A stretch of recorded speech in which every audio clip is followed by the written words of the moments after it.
Pessoal, dando sequência aqui à próxima aula. Na aula anterior, eu falei para vocês de um estudo científico feito com 300 treinadores europeus falando sobre os principais obstáculos encontrados por atletas brasileiros quando se mudam para a Europa e tentam jogar no futebol europeu.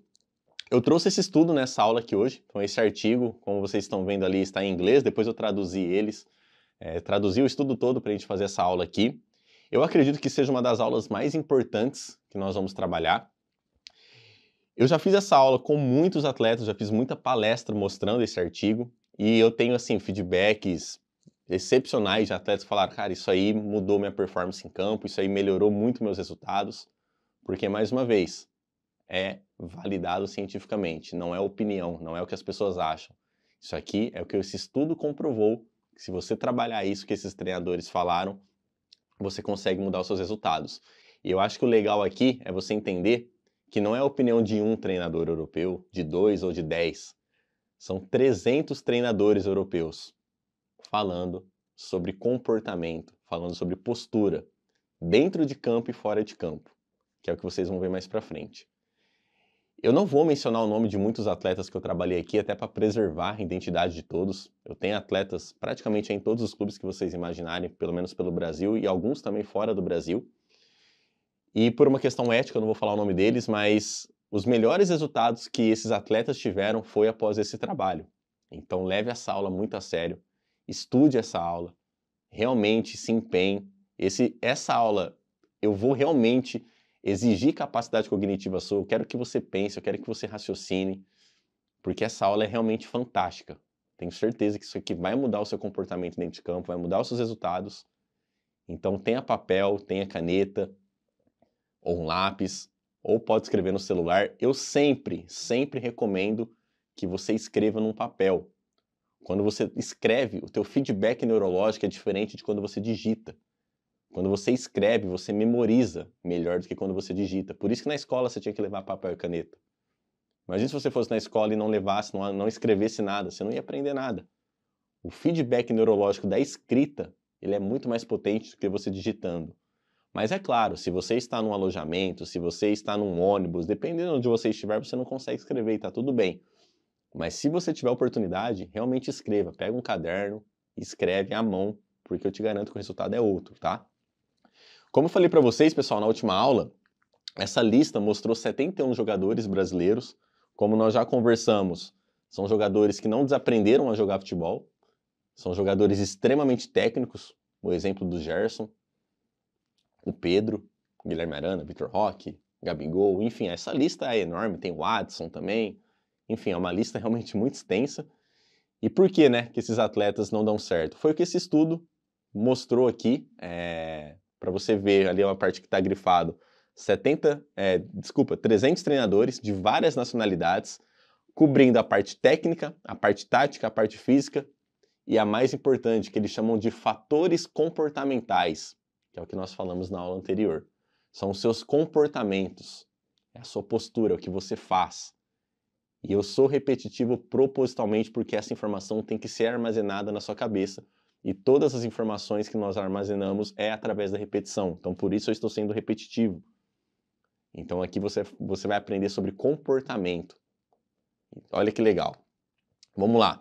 300 treinadores europeus, comportamentos dentro de campo, comportamentos fora de campo. Hoje, nós vamos trabalhar nessa aula especificamente comportamentos dentro de campo e na próxima aula nós vamos trabalhar os comportamentos fora de campo e os dois são de extrema importância.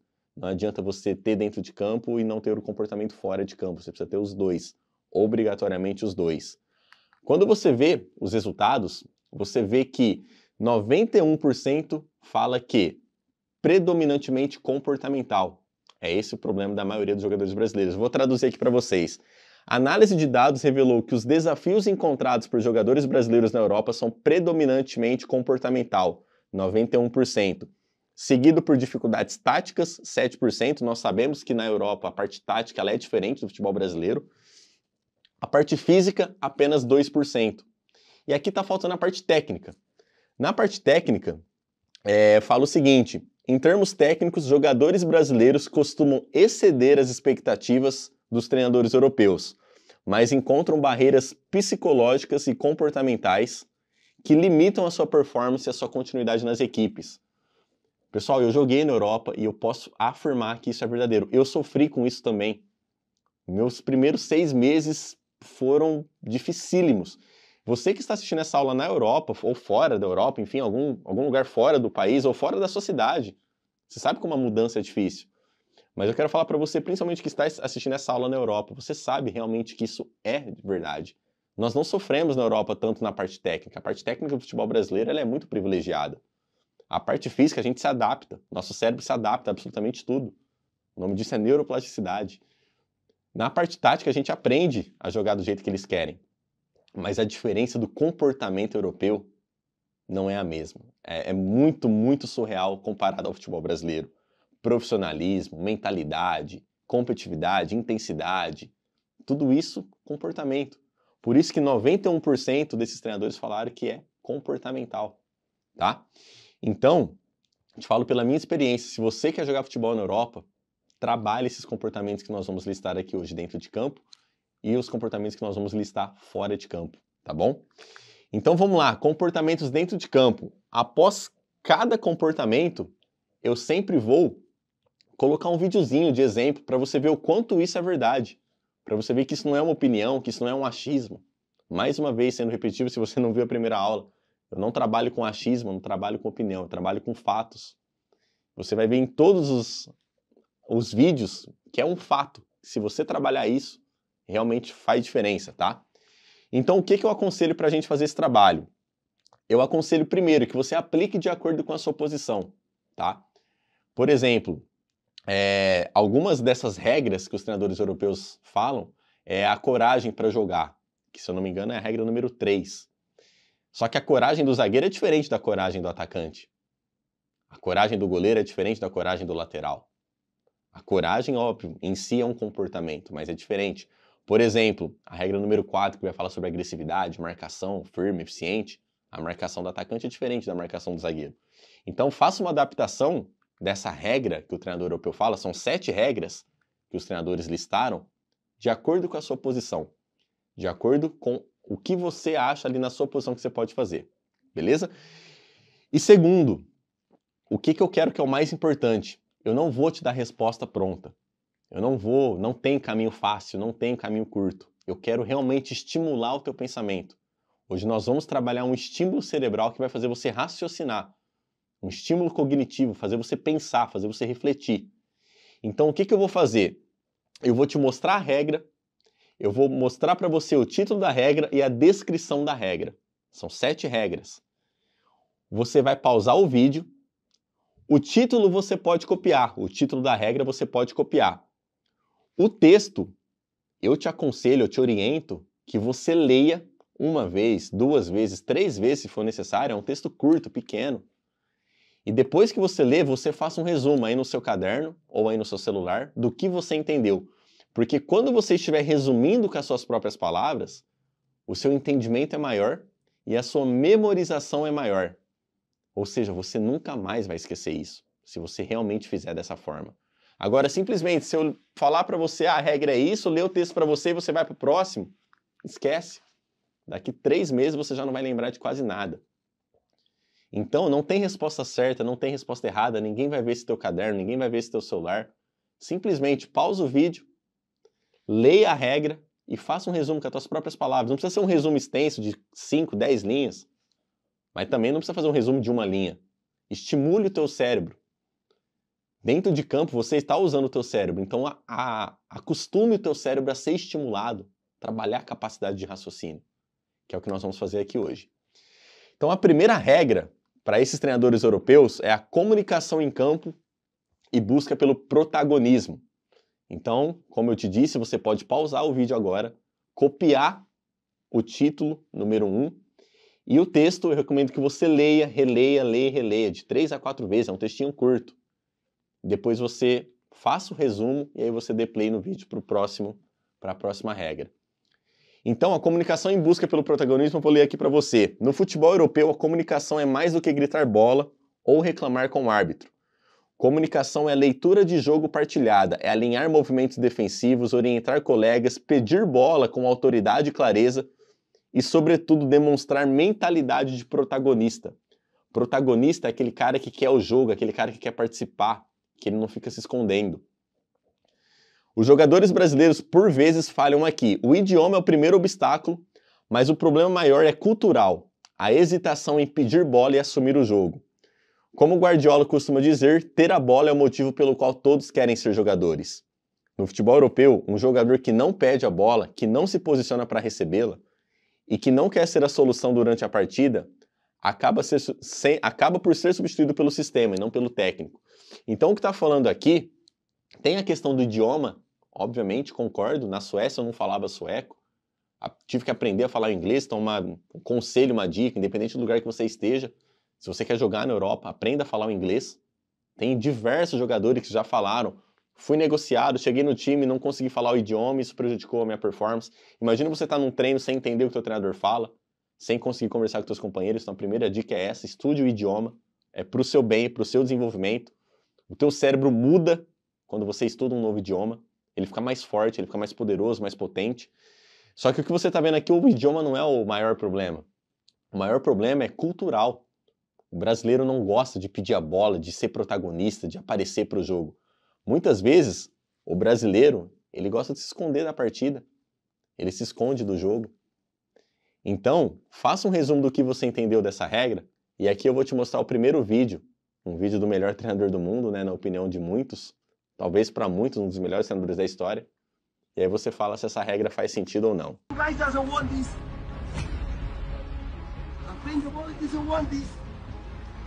They won in outfield because we want this. We're going to start for me. We want this. Kante run behind this. 11 is 11. They are so good. You know that. They are so good.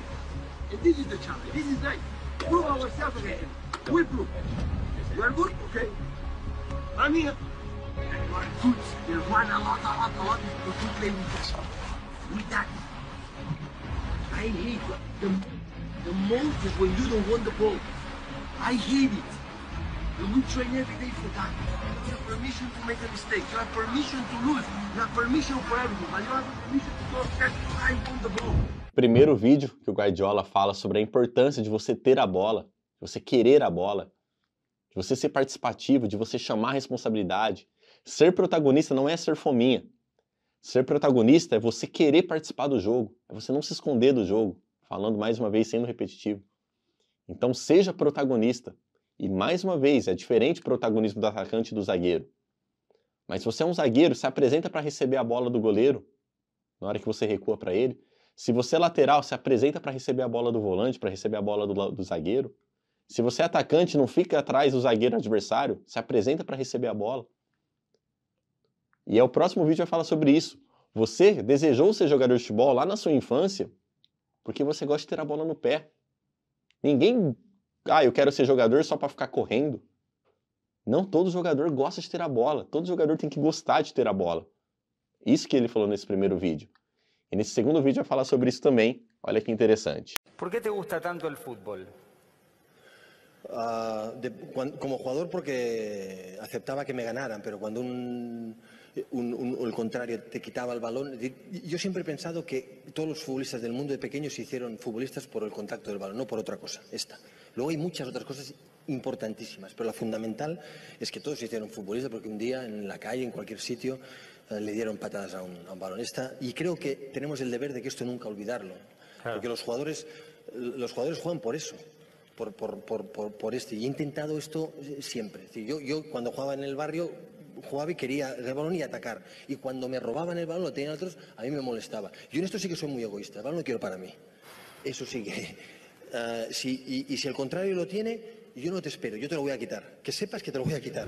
Então pessoal, nesse segundo vídeo, é o que vocês viram aí na descrição da regra, você só quer ser jogador de futebol, você desejou ser jogador de futebol pelo contato com a bola, não para ficar correndo atrás da bola. Claro, correr atrás da bola, a intensidade é fundamental, é importante no futebol hoje. Jogar sem a bola, marcar, eu sei que isso é fundamental, não é disso que nós estamos falando, nós vamos falar disso nas próximas regras, inclusive na próxima regra, mas essa primeira regra é você gostar de ter a bola, é você pedir a bola, você ser participativo. O jogador que chama a responsabilidade, ele é visto com outros olhos pelo treinador. Ou numa peneira, num teste que você vai fazer, num clube que você está chegando, independente de qual seja a sua situação.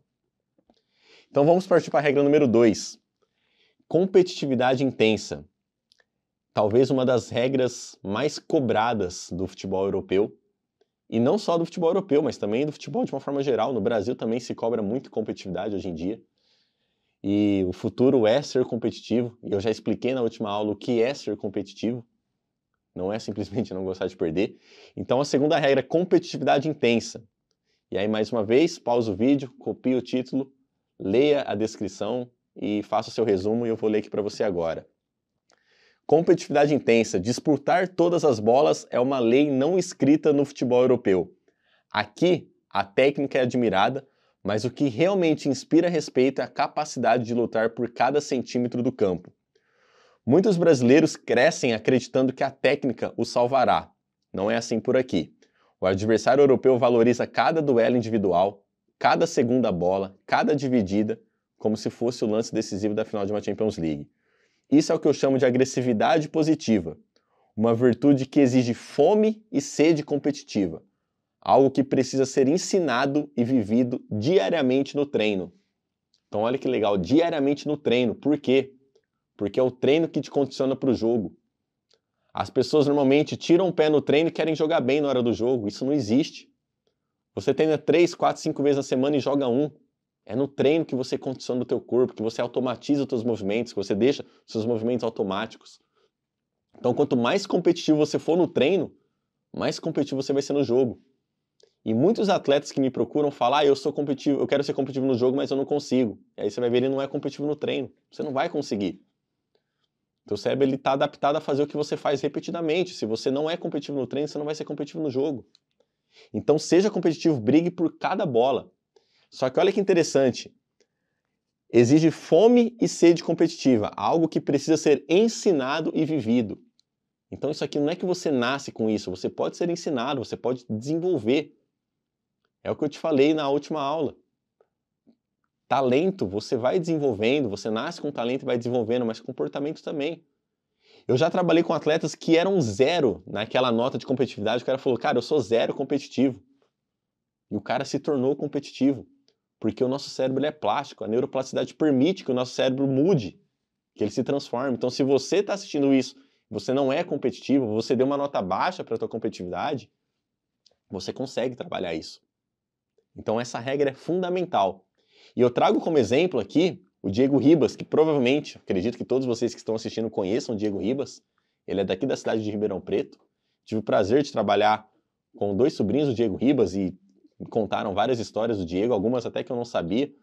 Sobre a competitividade é o que eu quero falar para vocês. O Diego, ele é um jogador que ele ficou entre os 20 melhores jogadores do mundo no ano de 2007. Para você ter ideia o quão bom esse cara era. Tecnicamente acima da média, muito acima da média. Só que é um jogador que tem uma cabeça diferente. Cometeu erros, como todos os jogadores cometem, como ele mesmo fala nas entrevistas dele. Só que ele era um jogador extremamente competitivo. Por mais que ele fosse muito técnico, ele era muito competitivo. E é esse vídeo que eu quero que vocês vejam, uma entrevista onde o Diego está conversando com o pai dele e o pai dele fala sobre a competitividade para fazer você refletir. Todo o resumo da infância, ela ficou tudo voltada para o futebol. Sim. Porque a gente vivenciava futebol. Eu fazia os meus jogos, final de semana eu acompanhava você nos seus. Quando terminava, a gente ia para a chácara, vivia futebol, jogava futebol, era até meia-noite jogando futebol. Quando eu acabava de almoçar, eu ia dormir, você ia lá e me acordava para jogar futebol. Realmente. Pegava jogo. Aí você já falou, rapaz, a promessa é verdade mesmo, vai acontecer. É verdade. Pegava Esquece. jogo. Não, e eu naturalmente ia. Porque você pegava jogo, pai, o moleque chegou. Vamos jogar, bora, vamos jogar. E aí você ficava lá na zaga e eu no ataque, você só fatiava. Gol, os caras davam uma porrada em mim, você já dava uma porrada nos caras e segue. Então esse convívio no futebol nosso, assim, foi muito constante. Foi muito constante, mas você falou uma coisa que é verdade. Desculpa, eu vou te cortando aí um pouco, mas só para destacar mais certos momentos da nossa vida, porque tem muito aquela visão do pai e depois tem a visão do filho, né?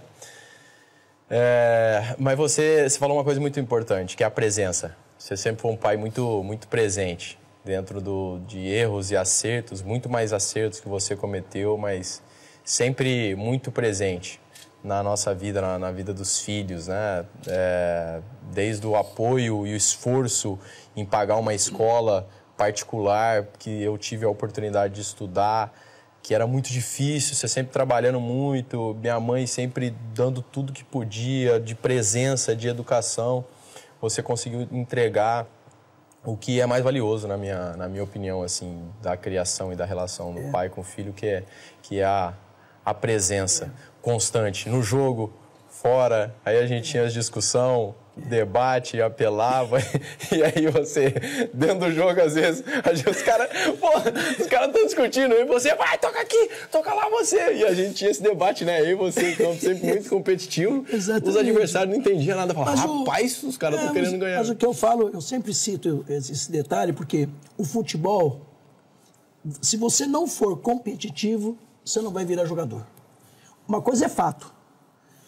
Quando você tinha seus 8, 9, 10 anos, eu já conhecia meninos, mas todos eles, os próprios pais, já sabiam do diferencial que você tinha pela competitividade que você tinha. Você sempre era competitivo. Sim. Você, desde menino, já era o líder do grupo. Porque você já fazia com que os meninos jogassem mais do que podia jogar. Até pela maneira que você era. De você falar, de você... e querer ganhar, e não querer perder. E o futebol, até hoje, ele é assim. Ele tem que ser competitivo. Às vezes eu falo muito para os garotos. O futebol você gosta? Não, você tem que amar. Porque você amava. Você começava a jogar bola de manhã, você só parava meia-noite. Sim. Quando chegava lá na chácara, você jogava até meia-noite. Nem banho tomava. Nem banho tomava. Você tinha que passar pano úmido então, na perna. tem um resultado quando você se dedica muito para alguma coisa que você faz. E o resultado, ele veio. Porque você fazia, mas você fazia você só fazia o futebol. Mas você fazia com afinco, com dedicação. E foi assim que tudo cresceu mais quando você, aos 11 anos, fomos fazer o primeiro teste no São Paulo. Nesse vídeo, nessa entrevista, aqui eu vou falar da competitividade, eu só quero fazer uma observação em relação a uma outra parte que eu coloquei propositalmente, deixei essa parte propositalmente, que é na hora que ele fala da presença do pai, que o seu Dejair sempre foi muito presente na vida dele. Então eu quero fazer uma observação aqui para você, que às vezes é atleta de base, que eu sei que muitos atletas me procuram e falam assim, cara, meu pai fica lá no alambrado e me atrapalha. Pô, meu pai, ele fica xingando, meu pai fica gritando e me faz mal. Eu já tive atletas que inclusive falou, cara, meu pai chega no jogo, eu quero sair. Meu pai chega para ver meu treino, eu quero sair do treino. Enfim, isso vai depender da idade, né, de você que está assistindo. Mas eu quero fazer essa observação porque todo pai, na hora que ele está gritando, na hora que ele está lá cobrando de você, ele está querendo o seu melhor. E muitas vezes o pai não sabe que ele está te atrapalhando. Então, tenha paciência. Valorize o seu pai estar lá. Porque quando eu trabalhei num clube, mais especificamente na I9, eu via muitos pais que deixavam o filho lá pro jogo, pro treino, buscavam o filho, não sabia a posição que o filho jogava, não sabia que dia que ia ter jogo, não sabia se o filho foi bem, se o filho foi mal, não entendia de futebol, não gostava, não se interessava. Então essa presença do seu pai é muito importante. E o pai e mãe é sempre pai e mãe, ele sempre vai querer o seu melhor e ele vai errar, assim como nós erramos. O pai também erra. Então eu gosto de fazer essa observação. Vou até citar um exemplo de um atleta que eu também não vou mencionar o nome, que ele estava na reserva do Sub-15 do Paulista, pelo clube que ele jogava, um clube grande. E aí a mãe me procurou pra gente fazer esse trabalho, a mãe falou, preciso que você trabalhe com meu filho, ele tem muito medo de errar, perde a confiança muito fácil. Nós começamos um trabalho muito bom, teve muito resultado, ele virou titular no Sub-15, e ele teve 3 convocações para o Sub-17, categoria de cima. Então ele teve um resultado excelente. E um dia a mãe me mandou uma mensagem, falou assim, pô, eu tô puto com meu filho porque ele entrou no jogo do Sub-17 e eu vi que ele não competiu e aí eu briguei com ele. Aí eu, com todo respeito, falei, a senhora tem que entender que é um processo. O seu filho há 3 meses atrás era reserva do Sub-15. Hoje ele tá jogando no Sub-17. Olha o resultado que ele teve. Então, se você é pai, se você é mãe e está assistindo essa aula junto com seu filho, aprenda também a ter paciência, a elogiar o seu filho, não só cobrar. Eu sei que muitas vezes o pai cobra, óbvio, querendo bem, nenhum pai vai falar, isso aqui vai fazer mal pro meu filho, deixa eu fazer isso aqui, não. Então eu gosto de trazer essa observação, até saindo um pouquinho aqui do roteiro, mas porque é fundamental, porque eu vejo essa dor em muitos atletas, criança, adolescente, até atletas profissionais, tá? Então é essa observação. Agora, voltando para a competitividade, é o que você viu. Se você não for competitivo, você não vai virar jogador de futebol. O futebol você tem que ser competitivo. O futebol você não tem que gostar, você tem que amar. O Diego jogava futebol o dia inteiro. Você tem que amar jogar futebol. Você não tem que achar ruim porque você vai fazer um treino extra. Achar ruim porque o seu treino passou meia hora do que era o previsto. Se você ama jogar futebol, você vai amar ser competitivo. Você vai amar se dedicar nos treinos. Você ama o futebol? É o que ele falou, você tem que amar o futebol. Muitos atletas que eu pergunto, por que você ama o futebol? Aí o cara fala, porque eu quero ganhar dinheiro, porque eu quero viajar. Tem cara que fala, porque eu quero pegar mulher. O cara, ele não ama o futebol porque ele quer jogar uma final de Champions League. Ele ama o que o futebol vai trazer para ele. Você ama o futebol? Você ama treinar? Você ama fazer treino extra? Você ama se superar, ser cobrado? Quanto mais competitivo você for, mais você vai amar tudo isso. Então você tem que ser competitivo. O Diego era um cara extremamente competitivo. Se você for competitivo, sua chance de fazer parte do 0,01% aumenta. Então, próxima regra é coragem para jogar. Então, escreva a regra, eu vou ler aqui para você, depois você pausa, faça o seu resumo. Coragem é uma palavra que no futebol vai muito além de carrinhos ou entrada dura. Coragem é ter personalidade para arriscar o passe, tentar o drible, finalizar, assumir o erro e mesmo assim tentar outra vez.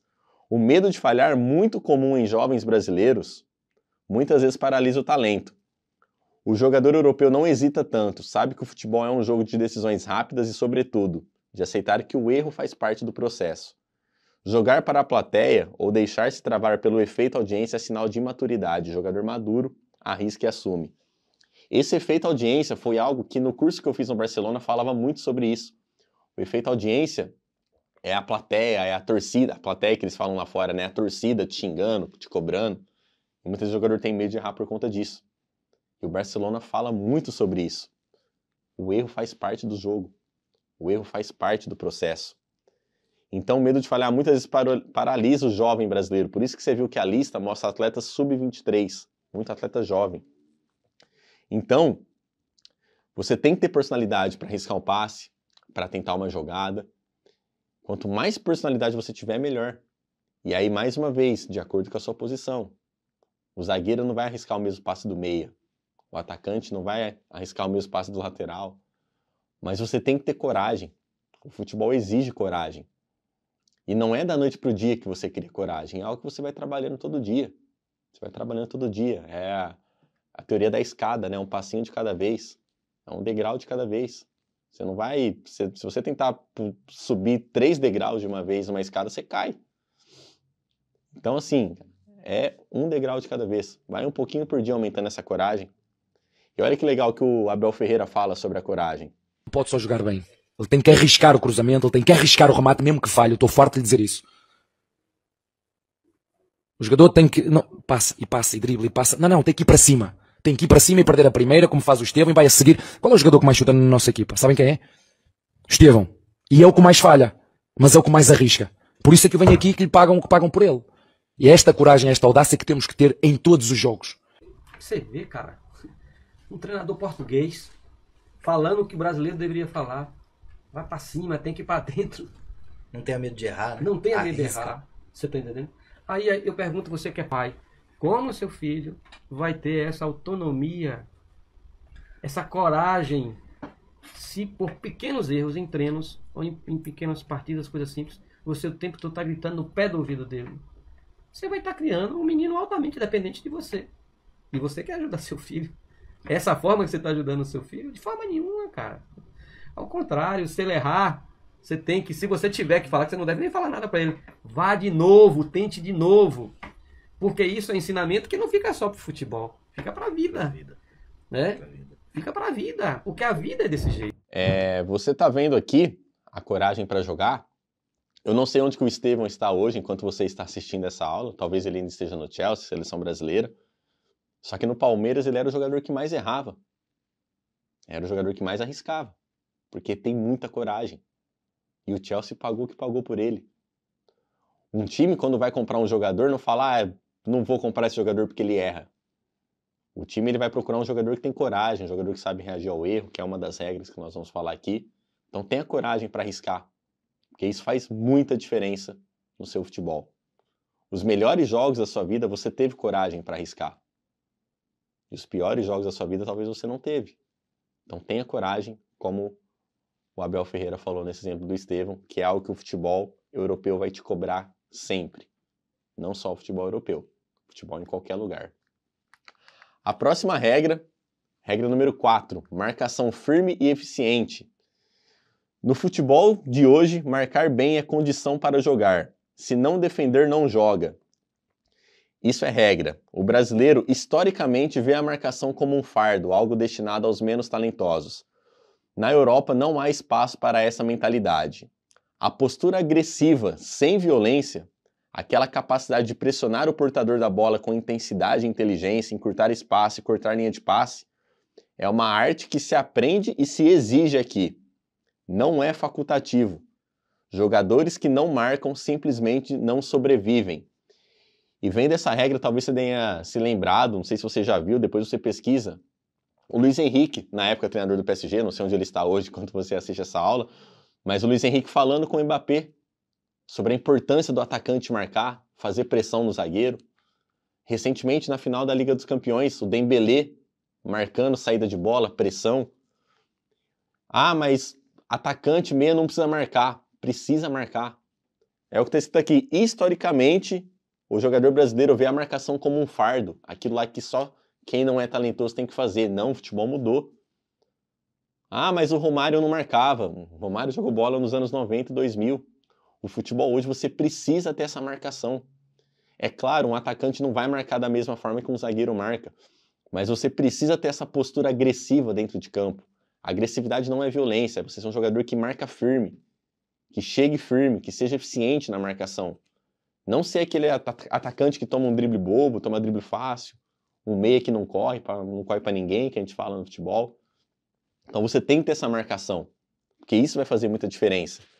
E aqui eu gosto muito de usar como exemplo, hoje falam-se muito no futebol sobre o jogador alto, jogador forte, que é o perfil, né, que muito clube busca, jogador mais alto, jogador mais forte. Às vezes, se o jogador ele é mais baixo, o clube já olha torto para ele, principalmente em teste, em peneira. Não sei a altura que você tem aí assistindo esse jogo, mas se você for bom tecnicamente, você tiver esses comportamentos, você vai jogar futebol. Olha o exemplo do Vitinha, do PSG. Qual que é a altura do Vitinha? Qual que é a altura do Messi? Então, assim, mais um exemplo que eu quero trazer para você. Dois jogadores, Kanté e Fagner. Por que eu trago o exemplo desses jogadores? Na Copa do Mundo de 2018, não sei se você sabe, mas o Kanté foi o jogador que mais roubou bolas naquela Copa. Se eu não me engano, foram 18 ou 16, acho que foram 18. E o segundo jogador que mais roubou bola naquela Copa foi o Fagner, com 14 bolas, se eu não me engano. 4 bolas a menos do que o Kanté, só que o Fagner teve 3 jogos a menos do que o Kanté. Se você provavelmente não é corintiano, você não deve gostar do Fagner, né? O Fagner é um jogador que apenas a torcida do time que ele joga que gosta. Mas por quê? Porque é um jogador extremamente agressivo. Muitos falam que ele é violento, eu acredito que não. Acho que ele é um cara que joga firme. Tem uma entrevista, depois você pode procurar, a Bola da Vez Fagner, procura no YouTube. Quando perguntam se ele é violento, ele fala, cara, eu tenho 1,5 m de altura. Eu não vou pegar a bola pedindo licença. Eu tenho que atropelar o cara que estiver na minha frente. E o futebol é isso. O futebol é postura, é agressividade na marcação. Por que eu gosto de trazer esses dois exemplos? Porque eu não sei se você concorda comigo, mas a Copa do Mundo talvez seja o nível mais alto do futebol mundial. Nível de dificuldade mais alto. E na principal competição do planeta, no nível mais alto que existe no futebol, 2 jogadores de 1,68 m de altura foram os jogadores que mais roubaram bolas nessa competição. Jogadores baixos, de estatura baixas, só que extremamente agressivos. Extremamente pegada na marcação. Então, se você é volante, se você é zagueiro, se você é lateral, meia, atacante, ponta, tenha essa marcação desenvolvida. Ah, mas eu não gosto de marcar. Tudo bem, então não sonhe em jogar na Europa. Fica jogando no Brasil. Talvez nem no Brasil você não vai jogar, porque o futebol vai mudando. E lembra que esse trabalho é para ser desconfortável. A gente sabe que o futebol brasileiro, o jogador brasileiro não gosta de marcar. O 10 não gosta de correr para ninguém. Um cara que eu sou fã, mas que você concorda comigo que poderia ter uma carreira diferente é o Paulo Henrique Ganso. Tecnicamente, indiscutível. Qual era o nível de agressividade dele? Não estou falando mal do Ganso. Estou falando que ele poderia ter sido ainda melhor do que ele é. Que é craque, tecnicamente, com a bola e sem a bola. Teve lesões, concordo, mas não é esse o ponto. O ponto é a agressividade. É você ter postura agressiva dentro de campo. Não é violência, é agressividade. Regra número 5. Jogar de forma rápida e inteligente. E aqui, mais uma vez, recomendo que você leia, pause o vídeo, estude isso. Talvez uma das regras mais importantes para o futebol moderno. Jogar de forma rápida e inteligente. É quase um consenso entre os treinadores entrevistados que o jogador brasileiro, embora abençoadamente dotado de atributos técnicos e improvisação natural, peca no que chamamos de tempo europeu. Ou seja, a capacidade de tomar decisões antes mesmo de a bola tocar os seus pés. Aquele negócio de decidir antes o que você vai fazer com a bola, antes da bola chegar. O futebol europeu não concede tempo para a contemplação. Aqui o jogador não espera por devaneios criativos. O espaço é reduzido, o tempo é limitado e a pressão é implacável. Exige-se que o atleta leia o jogo antes da bola chegar, reduza o número de toques para 1 ou 2 quando possível, mantenha a fluidez da jogada em benefício do coletivo. Muitos brasileiros chegam habituados a conduzir em excesso, hesitar nas tomadas de decisão e jogar de maneira excessivamente individualista. Traços que se tornam fatais contra adversários europeus taticamente bem posicionados e fisicamente prontos para neutralizar qualquer segundo extra de posse. A inteligência no futebol é revelada não pela quantidade de dribles, mas pela simplicidade eficaz das escolhas. Aqui, pessoal, a gente sempre fala que o jogador mais inteligente, ele vai vencer o jogador que é mais rápido, ou o jogador que é mais alto, o jogador que é mais forte.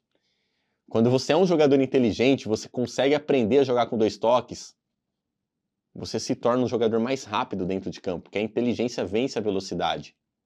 Se você aprende a decidir o que você vai fazer com a bola antes da bola chegar, você ganha tempo dentro de campo. E o futebol é uma fração de 1 segundo para mudar um resultado, para mudar uma partida. Então aprenda a desenvolver essa habilidade de jogar de forma rápida e inteligente, porque isso é muito cobrado lá fora. Por exemplo, tem atletas que são pequenos, baixos, como o Bernardo Silva, do Manchester City, da seleção portuguesa, mas é extremamente inteligente. O Iniesta também era baixo, extremamente inteligente. O Xavi, muito baixo, mas extremamente inteligente. O Jorginho, hoje no Flamengo, não sei onde ele está hoje, ex-jogador do Arsenal, magrinho, não é forte, não é um cara abençoado fisicamente, muito forte, extremamente inteligente. Toni Kroos, Modric, não são jogadores muito fortes, muito altos, como o futebol busca. São jogadores inteligentes, que pensam o jogo, que decidem antes de ter a bola. E você consegue desenvolver isso. Isso é uma habilidade que você desenvolve. Não é que você nasce, você desenvolve. E aqui eu vou trazer um exemplo de um jogador que é um atacante que ganhou 2 Ligas dos Campeões, uma Copa do Mundo, 15 anos profissional aí no Bayern de Munique, 25 anos de clube, desde criança ele está no Bayern de Munique, que é o Thomas Müller. E o Thomas Müller provavelmente é um jogador que você nunca viu, talvez dando uma caneta, dando um chapéu. Não é um jogador extremamente rápido, não é um jogador extremamente forte, mas é um jogador extremamente inteligente. Dê uma olhada no Alphonso Davies falando sobre o Thomas Müller. Você precisa ver Alphonso Davies falando sobre o futebol de Thomas Müller. Se liga. I think like some kids, when they see like, you know, Neymar dribbling, they think that's what it takes to be a professional. The thing is, it's like Thomas. Thomas is Thomas, for me, he's one of the a good player for example. He's not very fast. He's not very good at dribbling, but his IQ and touches to get away from players, is so good. It's like how is he like before I came to Bayern, like just watching like as a fan, I'm like, bro, how's this guy's a professional? He's not fast, he doesn't do skill, you know? Like you see all these skill shows and you see people doing all these fancy tricks and kids think like, okay, you need to be like this good to be a professional. It's all about the little details. Two touch, play. If your ability to play two touch and your first touch is so clean, I swear, nobody can touch you on the pitch. Como vocês viram nesse vídeo, eu gosto de uma frase do Cruyff, que ele fala que jogar futebol é simples, mas jogar um futebol simples é a coisa mais difícil que existe. Então, aprenda a jogar com 2 toques, aprenda a jogar com um toque só, passe de primeira. O futebol moderno exige cada vez mais isso, porque o futebol moderno é cada vez mais rápido, o tempo é cada vez mais curto, os espaços são cada vez mais reduzidos. Portanto, desenvolva essa inteligência de jogar com 2 toques, jogar com toque de primeira. Mais uma vez, depende da sua posição. Claro que um ponta não vai jogar com 2 toques igual joga um meia. Mas aprenda a usar isso em benefício do time, que é isso que vai fazer a diferença na tua carreira. Penúltima regra, reagir bem aos erros. Como eu falei na aula anterior, era algo que eu quero trabalhar com vocês, porque todo jogador erra, mas nem todo jogador sabe reagir ao erro. Aliás, a maioria dos jogadores não sabem reagir ao erro. Então eu vou ler para vocês a regra aqui, depois você faça o seu resumo, porque essa talvez seja uma das principais. Porque todo jogador vai errar, mas nem todo jogador vai saber reagir ao erro. Então, reagir bem aos erros. Outro ponto amplamente identificado no relatório é a dificuldade emocional em lidar com o próprio erro. Muitos jogadores brasileiros demonstram comportamento autossabotador após cometerem falhas simples, o que compromete não só a jogada subsequente, mas por vezes todo o rendimento durante a partida. Aquele cara que errou 3 bolas, acabou com o jogo dele.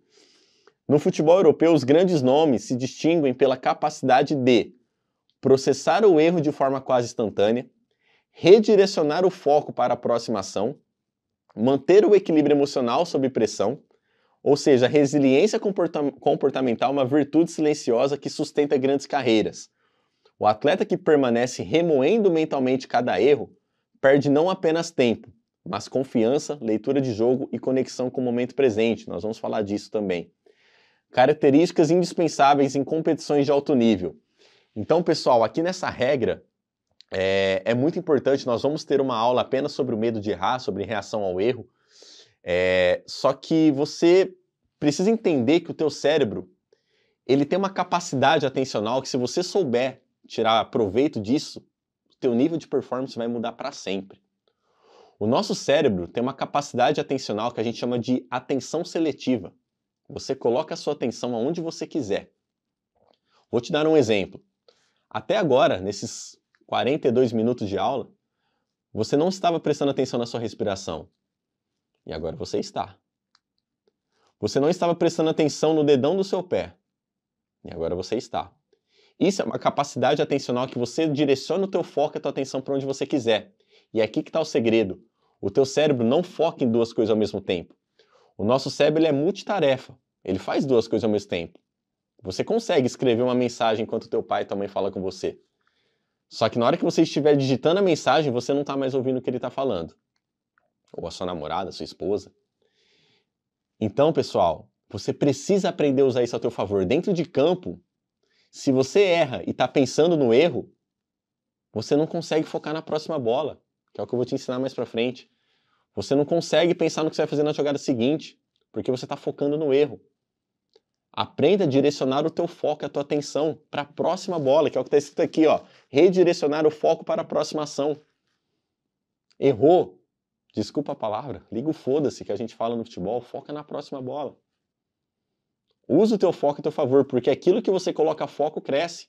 Foi o que eu te falei da tua respiração, do dedão do seu pé. Então aprenda a usar o teu cérebro a teu favor. É o que eu falei, eu vou te ensinar estratégias para você lidar com medo de errar, reagir ao erro, e uma estratégia é essa. Aplica isso em campo. Eu errei, foca na próxima bola. Eu tenho um relato de milhares de atletas que falam sobre isso. Cara, eu aprendi... centenas de atletas que falam, cara, eu aprendi a reagir ao erro. O erro não me incomoda mais, eu jogo mais leve dentro de campo. Nos piores jogos da sua vida, Você soube reagir aos teus erros? Nos melhores jogos da sua vida você também errou. Só que você soube reagir ao erro. Essa é a grande diferença dos grandes jogadores. Reagir ao erro. Principalmente focando na próxima bola. Esse vídeo que você vai ver a seguir é um trecho de uma entrevista do Guardiola falando sobre o Phil Foden. E todo mundo acha que a melhor qualidade do Phil Foden é o domínio orientado, é a velocidade, a finalização. E você vai ver nesse vídeo que o Guardiola fala sobre o Phil Foden. I can't do an interview without speaking about someone, a homegrown talent who's come through the academy, Phil Foden. It's the first time you asked me for Phil Foden. One of the questions is what are you surprised with how much he's impacted the big games, especially knockouts, Champions League? And the second part of the question, I saw a quote you said that he's the most talented player you ever coached. Can you just explain on both, please? Well, the best is Messi, first. Second, I didn't meet Leo Messi with the 70 years old when I met Phil. And in that age, I never see a player with this potential. And but you have to see him on the pitch in the biggest stages. And I am the same surprise as you that he's a guy like as much higher is the much. He loves it. Comfortable, love it, and to play it. And this is when that's happened, you have to protect him. So in the big finals, in the big moments, in there, and he's a guy making mistakes, and his mistake is forgotten here. Here, is the most important part for a football player. Is here, not here. Is here. It's forgotten in 1 instant, in 1 second, and he's thinking next one. And that is more huge. There is example the game against Borussia Dortmund at home. He missed 3 chances. Yeah. Do you know who scored the 1-2? Was him. Another one was thinking in the mistake. You know, he missed Pass it maybe. 3 chances or whatever. Yeah. And he scored. And I had the feeling. He's 20 years old, and I think he's continue living his life where the priority is football, because his priority is absolutely football, 24 hours. He will grow up. The moment the distractions from outside, be father for the second time and have to do something else or whatever, and after maybe. I'm pretty sure Phil is going like this, it will be a process, will be like this. Yeah. For sure. In our careers, always there are moments here. This is not a problem, it's going to happen. It's when that happens here, how you are, okay, come back in the principles, to come back again, and in that moment, will be better player. Phil will be a better player in the moment we'll do like this. Do you think players need this? I was talking to John Stones before. Yeah. He had a moment where he dipped. For sure. And then he came back, but For he sure. reflected. For sure. And he feels better about it. For sure, Rio. For sure. For 20 years old, what do you expect? You have clear here for your agents, manager. Like this. Yeah. Not one career all the time going. You have moments that injures and managers you don't like or you don't feel comfortable. Now Phil is demanding other things for the manager. Before, play 5 minutes, 20 minutes, happy. Half time is happy. Now he's demanding. Play Carabao Cup is happy. Now next season, don't play him in the Champions League game. You will see. Knock the door. What happened? Yeah, it's another status, another level. He proved he can do it, so he's going to demand. But it will depend what happens. Maybe next season he's playing bad. Maybe next season Phil is not the same player like was today. Who knows it? So in that moment, he has to see, okay, he's humble enough to understand the people he's surrounded. We love him, we like him, we want the best for him, because his best is my best, is our best, will not be a problem.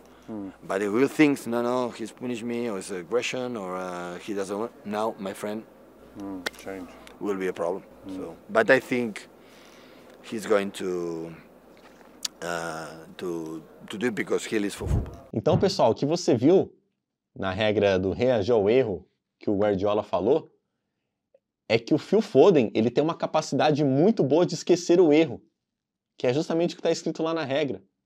Processar o erro de forma quase instantânea. O que é isso? É você esquecer o erro, não ficar pensando no erro. Você viu o Guardiola falando que o futebol você joga com a cabeça, que o pé está lá para te ajudar. Não é a perna que você joga futebol, é a perna, mas primeiro é a cabeça. É a sua cabeça que manda na tua perna. Você não movimenta um braço se o teu cérebro não pensar em você movimentar o braço.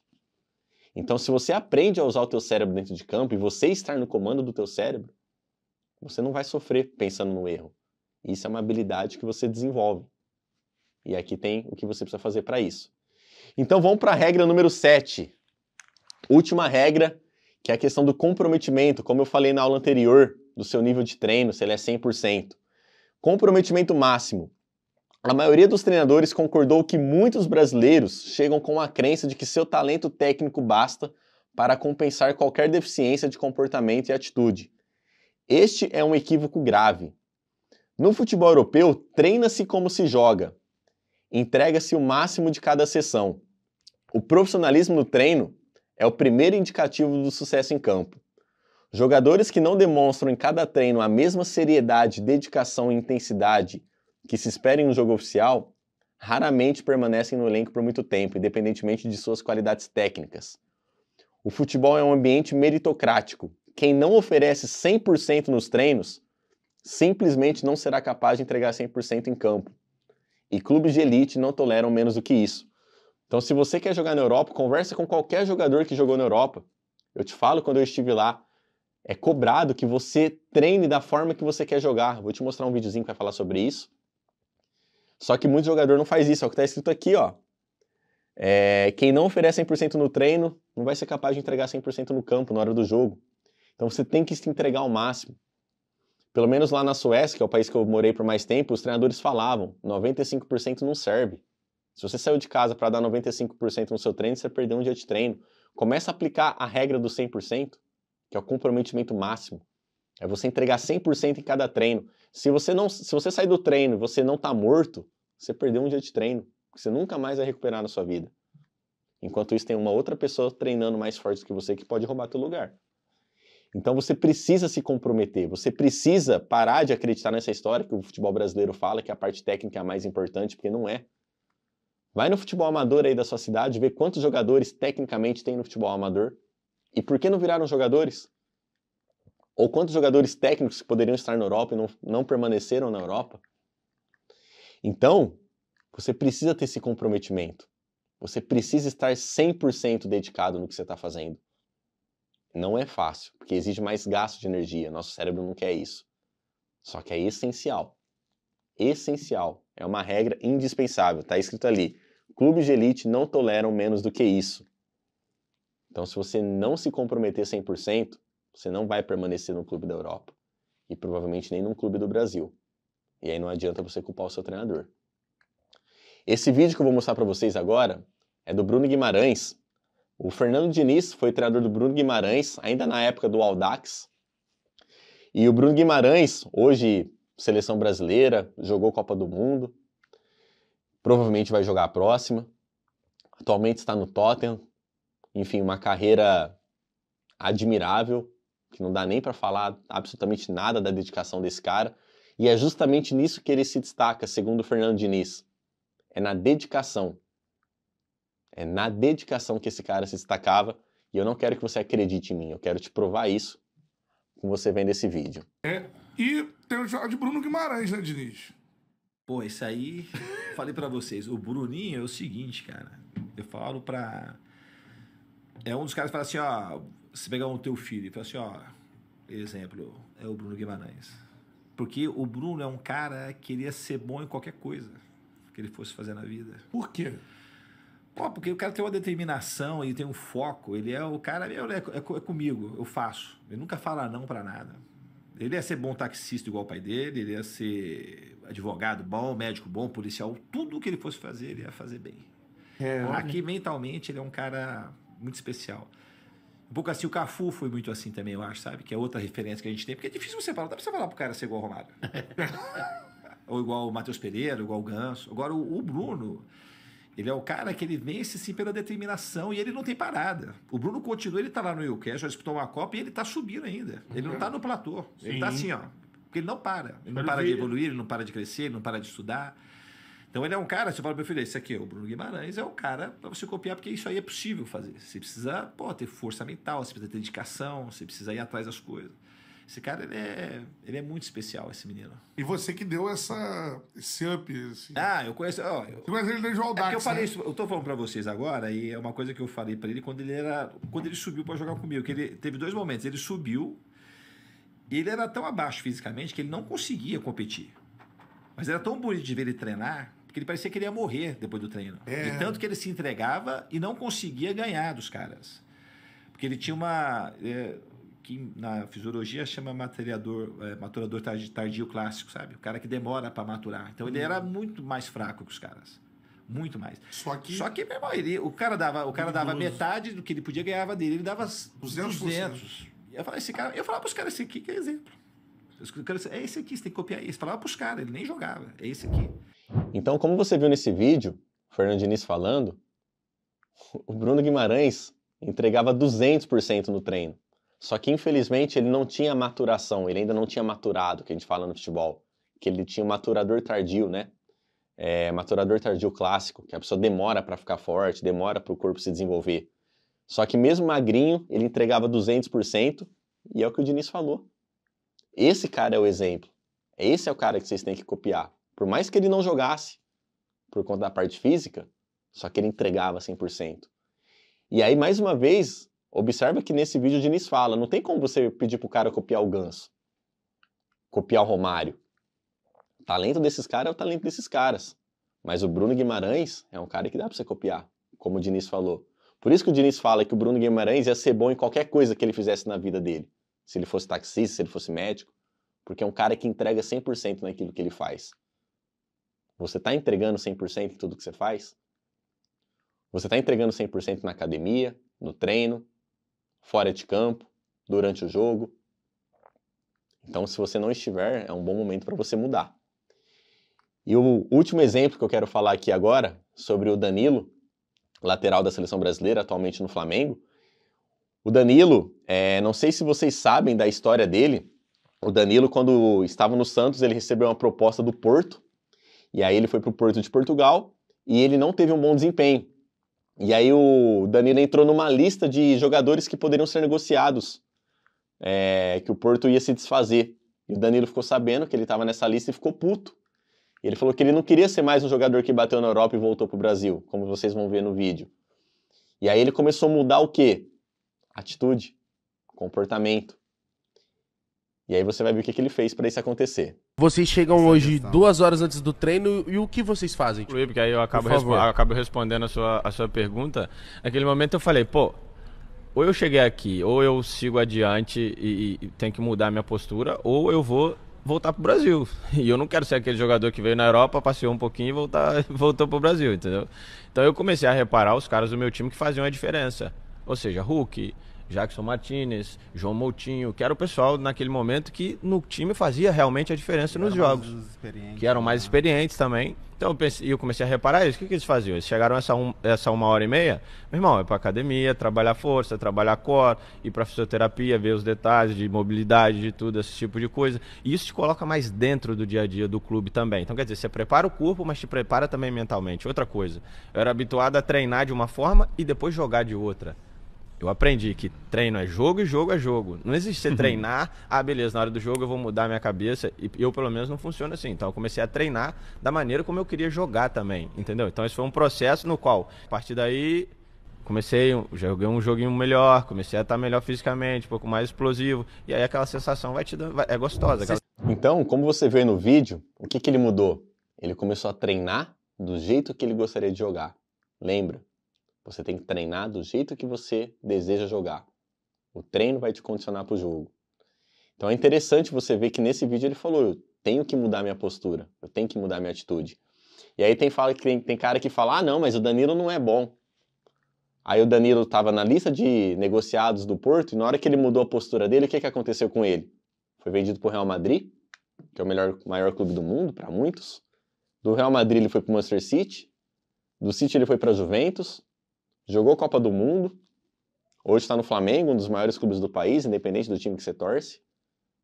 Se você concorda ou não. Aí você vai falar que esse cara não é bom, que esse cara é ruim.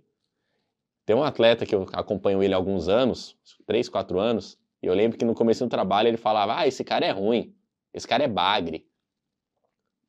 Chega onde ele chegou, depois você fala dele. Então, onde você fala que um jogador é ruim, o Danilo não é tudo isso, faz o que o Danilo fez. Chega no nível do Danilo. Aprenda com esses caras, aprenda a ser humilde. Aprenda a fazer o que esses caras fizeram. Muitos de vocês que estão assistindo essa aula talvez não vai chegar no nível que o Danilo chegou. E muitos de vocês talvez podem falar mal do Danilo. Então, o que é interessante nesse vídeo, mais uma observação que eu faço aqui pra gente encerrar, é você prestar atenção nas suas companhias. Que você viu o que ele fez? Que ele começou a andar com os caras que eram um exemplo no time. Hulk, Jackson Martinez, João Moutinho. E por quê? E aí eu explico. O teu cérebro, ele copia as pessoas que você passa mais tempo, as pessoas próximas. O nosso cérebro é como se fosse uma esponja, ele absorve o comportamento das pessoas que você passa mais tempo. Se você passa o tempo do lado de pessoas que só estão reclamando do treinador, que só estão dando migué no treino, que só estão falando mal do treino, que nada é culpa deles, você vai absorvendo esses comportamentos. O nosso cérebro, os neurônios espelhos, como eu expliquei na aula anterior, ele aprende através da observação e da imitação. Ele observa e aprende. Foi assim que você aprendeu a andar. Foi assim que você aprendeu a falar. Então o que eu quero que você entenda? Isso acontece de forma involuntária e inconsciente. É sem que você queira e sem que você perceba. Por exemplo, você que está vendo essa aula, provavelmente você deve ter o seu jeito parecido com o seu pai, ou com a sua mãe, ou com o seu avô, ou com a sua avó. E você tem esse jeito parecido com eles porque você passa muito tempo com eles. Eu tive um atleta que, enfim, comecei a trabalhar com ele, vou poupar o nome dele também, que ele estava na República Tcheca na época, e aí ele falou, cara, tô mal aqui, não tô jogando, o treinador não gosta de mim, que é sempre culpa do treinador. E aí, beleza, começamos a trabalhar, falei, cara, tem mais algum brasileiro aí no time? Ele falou, tem mais 3 brasileiros, nós somos em 4 aqui. E aí tem até uma brincadeira que eles falam lá na Europa, que a regra são 3 brasileiros por time, se tiver mais do que isso, vira bagunça. E aí ele falou isso, eu me atentei a esse detalhe, e aí eu falei, como é que são esses 3 brasileiros aí que tá com você? São titulares? Não, eles são reserva. Falei, tá, e eles treinam bem? Ah, não, os caras são meio migué, são meio preguiçoso. Eu falei, você fica do lado de quem na hora do treino? Ah, eu fico com eles, né, porque eles são brasileiros. Falei, ó, então é o seguinte, eu entendo que morar fora do país é difícil por conta do idioma, você não vai ter tanta amizade. Então é normal a gente se aproximar dos brasileiros. Então fora de campo, beleza, continua sendo amigo deles. Só que a partir de hoje, dentro de campo, eu falei pra ele, começa a ficar do lado do cara que treina mais forte no seu time. Quem que é? Ele falou, é o volante, o capitão. Falei, pois é, ele não é capitão à toa. Na Europa, você que tá na Europa vendo essa aula, você vai jogar na Europa um dia, a faixa de capitão é muito séria, porque o capitão ele tem que ser exemplo. Então, eu falei, você pisou no campo, você tá trabalhando. Então, você pisou no campo a trabalhar, você vai ficar do lado do capitão.